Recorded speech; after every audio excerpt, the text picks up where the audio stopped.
এই হাদিসটা আমি বলি, বলার পর গল্পের মতো আপনারা মুখস্থ রাখবেন। তো সহিহ বুখারীর 4340 নম্বর হাদিস, 4340 নম্বর হাদিস। কোন কিতাব? বুখারী। বলেন কোন কিতাব? 4340 নম্বর হাদিস। বুখারীর কত নম্বর হাদিস? এই হাদিসটা আমি বলি, বলার পর গল্পের মতো আপনারা মুখস্থ রাখবেন। আন আলী ইবনে আবি তালিব রাদিয়াল্লাহু তাআলা আন বা'আসান নবী সাল্লাল্লাহু আলাইহি ওয়াসাল্লাম সারিয়াতান ওয়াস্তা'মালা আলাইহিম রাজুলাম মিনাল আনসার। নবীজি একটা সেনাবাহিনীকে যুদ্ধে পাঠাইলেন। সেনাবাহিনীর একজন সেনাপতি নিযুক্ত করে দিলেন, আমির নিযুক্ত করলেন। ওয়া আমারাহুম আইয়ুতিউহু, আল্লাহ নবী আদেশ করলেন ওই সেনাবাহিনী যেন সেনাপতির আনুগত্য করে। আবার বলছি, নবীজি একটা সেনাবাহিনী প্রেরণ করলেন, একজন আমির নিযুক্ত করে দিলেন, আর হুকুম করলেন আল্লাহর নবী ও সেনাবাহিনীর দল, তোমরা আমিরের আনুগত্য করবা। বুঝে আসছে দুটুকু? তো জিহাদের ময়দানে গেছে, যাওয়ার পর ফাগাদিবা, আমির সাহেব কোনো কারণে রাগ হয়ে গেছে। আমির সাহেবের রাগ উঠছে। রাগ ওঠার পর সেনাবাহিনীকে বলতেছে, আলাইসা কদ আমারাকুম রাসূলুল্লাহ সাল্লাল্লাহু আলাইহি ওয়াসাল্লাম আন তুতিউনি। আচ্ছা, নবী কি তোমাদেরকে হুকুম করে নাই আমার আনুগত্য করার জন্য? নবী কি তোমাদেরকে হুকুম করে নাই আমার আনুগত্য করার জন্য? তো সাহাবারা যারা আছে তারা সবাই বললেন, হ্যাঁ, আল্লাহ নবী বলছে আমরা যেন আপনার হুকুম মানি। এবার আমির সাহেব বললেন, আল্লাহ নবী বলছে আমার সব কথা মানার জন্য এখন আমি যা বলবো তা মানবা। ইজমাউলি হাতবা, তোমরা লাকড়ি সংগ্রহ করো। কি সংগ্রহ করো? লাকড়ি। ফাজামাউ, তারা লাকড়ি সংগ্রহ করছে। করার পর আমির সাহেব বললেন, আউকিদুহা নার, লাকড়িতে আগুন লাগায় দাও। ফাআউকাদুহা নার, লাকড়ির মধ্যে আগুন লাগায় দিস। আগুন জ্বালানোর পর আমির সাহেব বললেন, উদখুলুহা, তোমরা সবাই আগুনের মধ্যে ঝাঁপ দাও। কি বললেন? আর সবাই বলেন কি বললেন? আমি আবার বলছি, এটা কোনো কল্প কাহিনী নয়। সহিহ বুখারীর 4340 নম্বর হাদিস। রাসূলুল্লাহ সাল্লাল্লাহু আলাইহি সাল্লাম একটা সেনাবাহিনীকে পাঠাইছে যুদ্ধে, একজনকে আমির বানায়া দিছে আর বলছে আমিরের কথা শুনবা। আমির সাহেব রাগ করছে। রাগ করার পর বললেন, নবী কি তোমাদেরকে বলে নাই আমার কথা মানার জন্য? সবাই বললেন হ্যাঁ বলছে। তাহলে আমি যা বলবো শোনো, লাকড়ি সংগ্রহ করো। তারা লাকড়ি সংগ্রহ করলেন। এবার আমির সাহেব বললেন, লাকড়িতে আগুন লাগাও। তারা আগুন লাগাইলেন। আমির সাহেব বললেন, উদখুলু হা, এবার আগুনে সবাই ঝাঁপ দাও। কোথায় ঝাঁপ দাও? এদিকে আসো। ফাহাম্মু, সবাই রেডি হয়েছে আগুনে ঝাঁপ দিতে। আমার দিকে তাকান, সবাই কি হয়েছে? আগুনে ঝাঁপ দিতে রেডি। সাহাবীরা যারা দলে আছে, সেনাবাহিনী সবাই রেডি, আগুনে ঝাঁপ দিবে।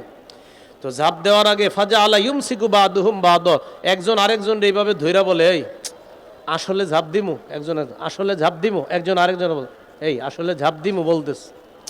কয় কেন?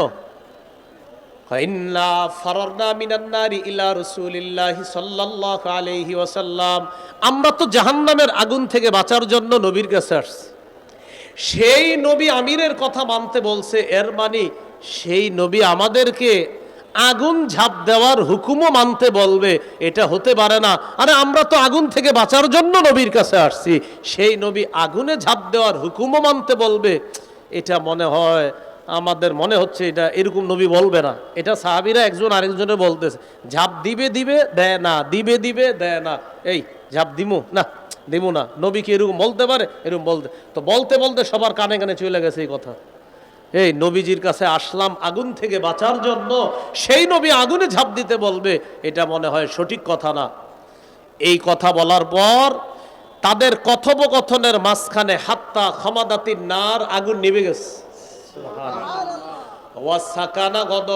আমির সাহেবের রাগও ঠান্ডা হয়ে গেছে। আমাদের আমির সাহেবের 7-8 বছরে এখনো রাগ কমে নেই। কি ঠিক? ওই আমির সাহেবের রাগ ঠান্ডা হয়ে গেছে। আমাদের আমির সাহেবের কথা হলো না, আলেমরা কইলে হইব নাকি আমি ঠিক।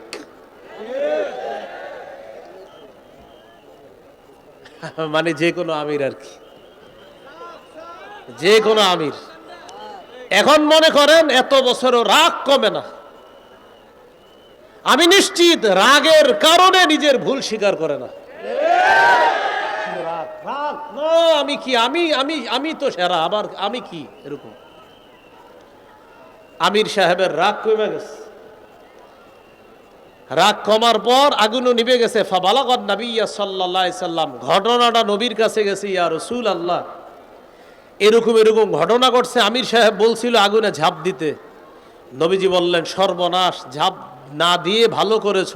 লাউ দাখালুহা, যদি তারা আমিরের কথা শুই না আগুনে ঝাঁপ দিত, মা খারাজু মিনহা, তারা কিয়ামত পর্যন্ত ওই আগুন থেকে বের হতে পারত না। প্রিয় ভাইয়ারা, এই হাদিসটা গল্পের মতো মনে থাকবেন ইনশাআল্লাহ। একদল সেনাবাহিনী নবী যুদ্ধে পাঠিয়েছেন, একজনকে আমির বানিয়ে দিয়েছেন। নবী হুকুম করলেন আমিরের সব কথা মানবা। আমির সাহেবের রাগ উঠছে। রাগ উঠার পর সেনাবাহিনীকে বলল, ও সাহাবীরা, নবী বলছে না আমার আনুগত্য করতে? তারা বলল, হ্যাঁ বলছে। তাহলে তোমরা লাকড়ি সংগ্রহ করো। করলেন, আগুন জ্বালাও। জ্বালাইলেন। আমির সাহেব বললেন আগুনে ঝাঁপ দাও। সাহাবারা পরস্পর বরাবলি করতেছে। আগুন থেকে বাঁচার জন্য নবীর কাছে আসলাম, সেই নবী আগুনে ঝাঁপ দিতে বলবে, এটা বিশ্বাস হচ্ছে না। বলতে বলতে আগুন নিভে গেছে। আমির সাহেবের রাগও ঠান্ডা হয়ে গেছে। নবীর কানে এই সংবাদ যাওয়ার পর নবীজি বললেন, লাউ দাখালুহা মা খারাজু মিনহা ইলা ইয়াউমিল কিয়ামা, আমিরের কথা শুই না তারা যদি আগুনে ঝাঁপ দিত, কিয়ামত পর্যন্ত তারা বের হতে পারত না। শোনো, ইন্নামাত তাআতু ফিল মারুফ, আনুগত্য হবে শুধু ন্যায়সঙ্গত কাজে, নাফরমানির হুকুমে কোনো আনুগত্য হবে না। আল্লাহ বুঝার তৌফিক দান করেন। কয় করণীয়? নয় করণীয়। 4 নাম্বার, পারস্পরিক ঝগড়া কমিয়ে আন্তরিকতা বাড়ানো। মনে আসেনি? আচ্ছা, আবু দাউদের বর্ণনা 4800 নম্বর হাদিস। এই হাদিসের মধ্যে আসছে, قال رسول الله صلى الله عليه وسلم أنا زعيم ببيت في ربض الجنة لمن ترك المراء وإن كان محقا। নবীজি বলেন, কোন ব্যক্তি যদি ঝগড়া পরিহার করে, ন্যায় সঙ্গত হওয়া সত্ত্বেও যদি ঝগড়া পরিহার করে, এর মানে আপনি ঝগড়া করাটার আপনার রাইট আছে, আপনার অধিকার আছে ঝগড়া করা, এবং আপনি সঠিক। নবী বলেন, সঠিক হওয়ার পরেও যে ব্যক্তি ঝগড়া পরিহার করে, তাকে জানা দাও আমি জান্নাতের বেষ্টনীর মধ্যে তার জন্য একটা ঘরের জিম্মাদার হয়ে গেলাম। ঝগড়া পরিহার করা। 5 নাম্বার করণীয়, বলেন দুনিয়ার বিলাসিতা বর্জন করা। মানে দুনিয়া কামাই করা যাবে, কিন্তু আখেরাত সামনে রাখতে হবে। তিরমিজির বর্ণনা, রাসূলুল্লাহ সাল্লাল্লাহু আলাইহি সাল্লাম বলেন, লাউ কানাতিদ দুনিয়া তাদিলু ইনদাল্লাহি জানাহা বাউদা মা সাকা ফিহা কাফিরুন শারবাতা মা। এই দুনিয়ার মূল্য যদি আল্লাহর কাছে মাছির ডানা পরিমাণ হতো, আল্লাহ কোন কাফেরকে এক ঢোক পানি পান করাতেন না। ভাই, দুনিয়া কামাই করা নিষেধ না হালাল ভাবে, কিন্তু কামাই করতে গিয়ে আখেরাত ভোলা যাবে না। দুনিয়া কামাই করব আখেরাত সামনে রেখে। এই জন্য দুনিয়ার মত্ত হয়ে যেন আমরা আখেরাত ভুলে না যাই। এটা 5 নাম্বার কাজ। 6 নাম্বার, বলেন অধিকার আদায়ের লড়াই অব্যাহত রাখা। মুসলমানদের অধিকার আদায়ের লড়াইয়ের নাম, জোরে, লড়াইয়ের নাম পবিত্র জিহাদ। কি? আর জোরে। মুসলমানদের অধিকার আদায়ের লড়াইয়ের নাম কি? জিহাদ। হ্যাঁ, এই পৃথিবী যদি শান্তি চান, সবার চূড়ান্ত শান্তি চান, খেলাফত ব্যবস্থার বিকল্প কোনো পদ্ধতিতে শান্তি আসবে, চূড়ান্ত শান্তি আসবে না। চূড়ান্ত শান্তি খেলাফত ব্যবস্থা আসবে, এটা মনে রাখতে হবে। এই জন্য জিহাদ এটা হলো মুসলমানদের অধিকার আদায়ের লড়াইয়ের নাম হলো জিহাদ। এই জিহাদের বিষয়টা মানুষকে সঠিকভাবে বুঝাইতে হবে। রাসূলুল্লাহ সাল্লাল্লাহু আলাইহি সাল্লাম বলেন, আলাইকুম বিল জিহাদি ফি সাবিলিল্লাহ ফাইন্নাহু বাবুম মিন আবওয়াবিল জান্নাহ। তোমরা জিহাদ আবশ্যক করে নাও, জিহাদ হলো জান্নাতের একটা দরজা। নবীজি বললেন, আল জিহাদু মাজিন ইলা ইয়াউমিল কিয়ামা, জিহাদ কিয়ামত পর্যন্ত চালু থাকবে, জারি থাকবে। জিহাদের জন্য সবাই রাজি আছেন ইনশাআল্লাহ? ইনশাআল্লাহ। সত্যিকার অর্থে আল্লাহ ইনশাআল্লাহ বলার তৌফিক দান করেন, আমিন। আচ্ছা, এ হলো 6 নম্বর। 7 নম্বর গুরুত্বপূর্ণ কথা, যোগ্য আদর্শবান শাসক রাষ্ট্র ক্ষমতায় বসাতে হবে। বলেন, এজন্য প্রতিদিন অতিরিক্ত 2 রাকাত নফল নামাজ পড়ব। পড়ার পর প্রথম দোয়া করব, আল্লাহ কিয়ামতের আগে বাংলাদেশে আর কোনো নারী প্রধান চাই না।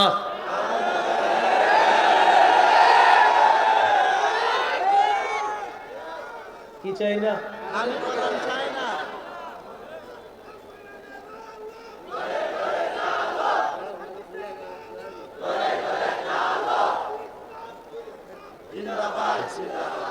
একটু বুঝেন কেন, সবাই বলেন কেন, বাংলাটা বলেন। কি চাই না? নারী প্রধান চাই না। তাহলে প্রশ্ন হলো কেন? রাসূলুল্লাহ সাল্লাল্লাহু আলাইহি সাল্লাম বলেন, লা ইউফলিহা কওমুন ওয়াল্লাউ আমরাহুম ইমরাআতান, সেই জাতি কিছুতেই সফল হবে না যেই জাতি তাদের নেতৃত্বে কোনো নারীকে বসায়। এজন্য 2 রাকাত নফল নামাজ পড়া প্রথমেই দোয়া করবেন, আল্লাহ আগামীতে কোনো নারী প্রধান দেশে চাই না। 2 নাম্বার দোয়া করতে হবে, আল্লাহ মরার আগে বাংলাদেশে শরিয়া আইন দেখে যেতে চাই। কি আইন দেখে যেতে চাই? শরিয়া আইন। এজন্য আপনাদের একটা কাজ আছে, করবেন না ইনশাআল্লাহ? ইনশাআল্লাহ। দেয়ালে লিখতে হবে, বলেন শরিয়া আইন চায় না তারা, কোনো না কোনো অপরাধে অপরাধী যারা। আবার বলেন, শরিয়া আইন চায় না তারা, কোনো না কোনো অপরাধে অপরাধী যারা। চোর শরিয়া আইন চাইবে না, জিনা যে করে শরিয়া আইন চাইবে না, কারণ শরিয়া আইন প্রতিষ্ঠিত হলে বিগত বছরের চুরির বিচার করতে করতেই বিচার ব্যবস্থা চলে যাবে। এজন্য শরিয়া আইন চায় না কারা? কোনো না কোনো অপরাধে অপরাধী যারা। এই কথাটা মনে রাখবেন।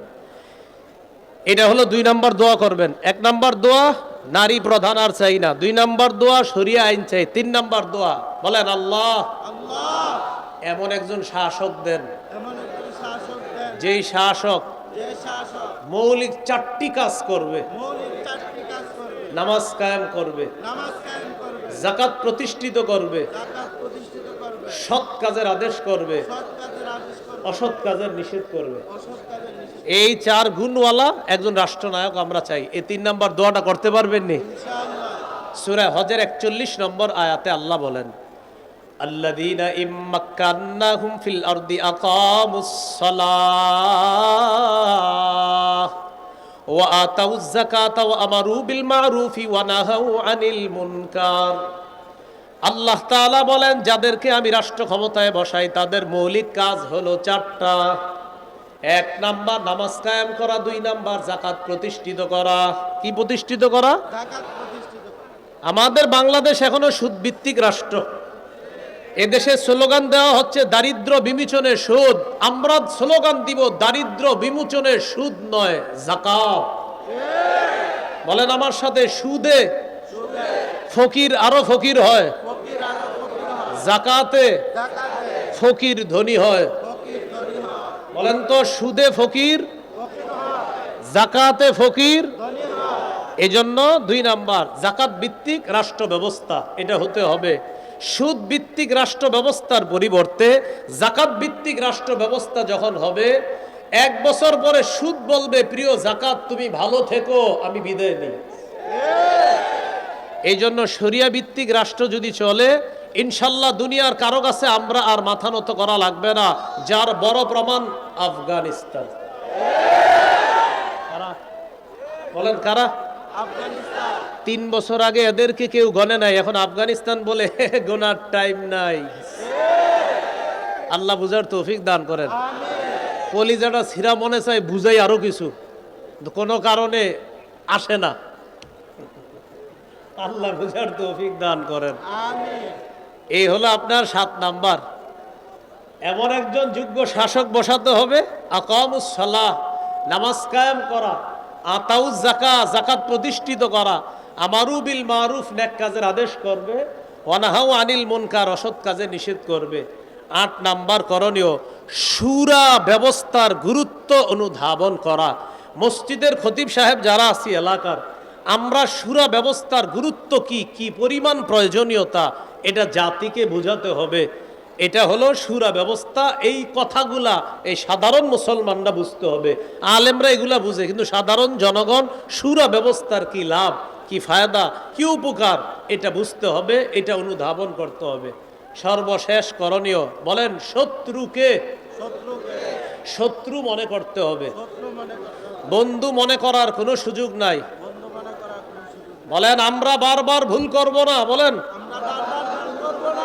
এক শত্রু ছেড়ে আরেক শত্রু গ্রহণ করে বৃষ্টি থেকে বাঁচার জন্য ঝর্ণার নিচে দাঁড়াবো না। হ্যাঁ, এক শত্রু ছেড়ে আরেক শত্রু গ্রহণ করে বৃষ্টি থেকে বাঁচার জন্য ঝর্ণার নিচে দাঁড়াবো। কেউ ভাই আপনি ঝর্ণার নিচে দাঁড়াইছেন কেন? বৃষ্টি থেকে বাঁচার জন্য। ও আচ্ছা, আহা থাক, মাশাল্লাহ মাশাল্লাহ, নাকি? হ্যাঁ, ঝর্ণার নিচে কেন ভাই আপনি? ঝর্ণার নিচে হুজুর আর বললেন না, বাইরে বৃষ্টি, ওই জন্য ঝর্ণার নিচে। ও আচ্ছা আচ্ছা আচ্ছা। এক শত্রু ছেড়ে আরেক শত্রু গ্রহণ করা মানে বৃষ্টি থেকে বাঁচার জন্য ঝর্ণার নিচে দাঁড়ানোর মতো বোকামি করা। আর বোকামি করা যাবে না ভাই। আন্তরিকতা বাড়ায়া মুসলমানরা 90% মুসলমানের দেশে যে কোনো মূল্যে দেখেন কোনোভাবে ইসলামী হুকুমতটা কায়েম করা যদি যায়, ইনশাল্লাহ আমরাও আফগানিস্তানের মতো মাথা উঁচু করে দাঁড়াতে পারবো। আল্লাহ আমাদেরকে বুঝার তৌফিক দান করেন। সুবহানাল্লাহি ওয়া বিহামদিহি।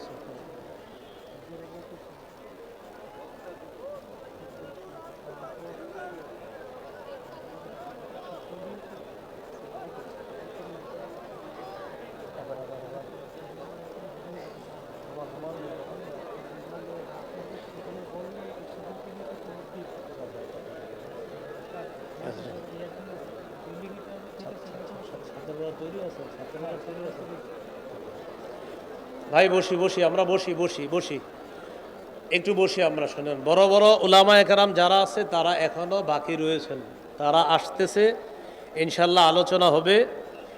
এই যে ভবনটা দেখেন, ভবন নির্মাণ হচ্ছে, তৈরি হচ্ছে।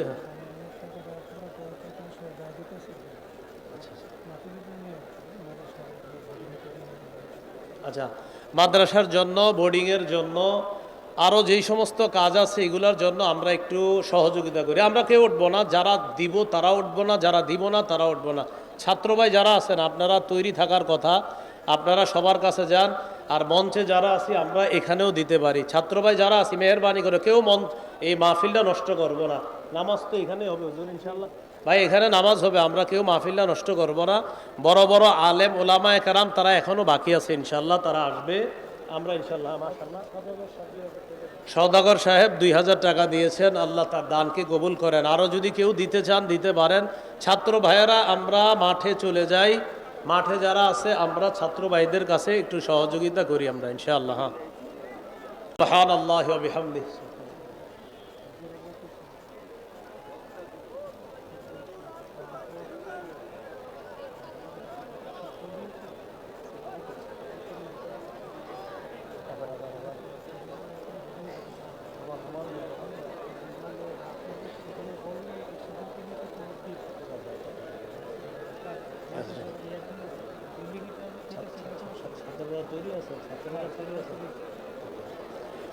ভাই বসি বসি, আমরা বসি বসি বসি, একটু বসি আমরা। শোনেন, বড় বড় উলামায়ে কেরাম যারা আছে তারা এখনো বাকি রয়েছেন, তারা আসতেছে, ইনশাল্লাহ আলোচনা হবে।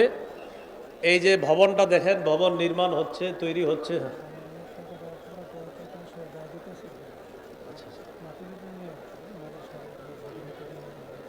আচ্ছা, মাদ্রাসার জন্য, বোর্ডিংয়ের জন্য, আরও যেই সমস্ত কাজ আছে এগুলোর জন্য আমরা একটু সহযোগিতা করি। আমরা কেউ উঠবো না, যারা দিব তারা উঠবো না, যারা দিব না তারা উঠবো না।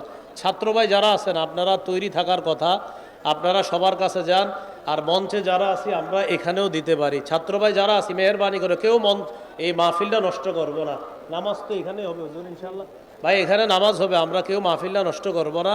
বড় বড় আলেম ওলামায়ে কেরাম তারা এখনো বাকি আছে, ইনশাল্লাহ তারা আসবে। আমরা ইনশাল্লাহ মাশাআল্লাহ সওদাগর সাহেব 2000 টাকা দিয়েছেন, আল্লাহ তার দানকে কবুল করেন। আরও যদি কেউ দিতে চান দিতে পারেন। ছাত্র ভাইয়েরা আমরা মাঠে চলে যাই, মাঠে যারা আছে আমরা ছাত্র ভাইদের কাছে একটু সহযোগিতা করি আমরা ইনশাআল্লাহ। হ্যাঁ।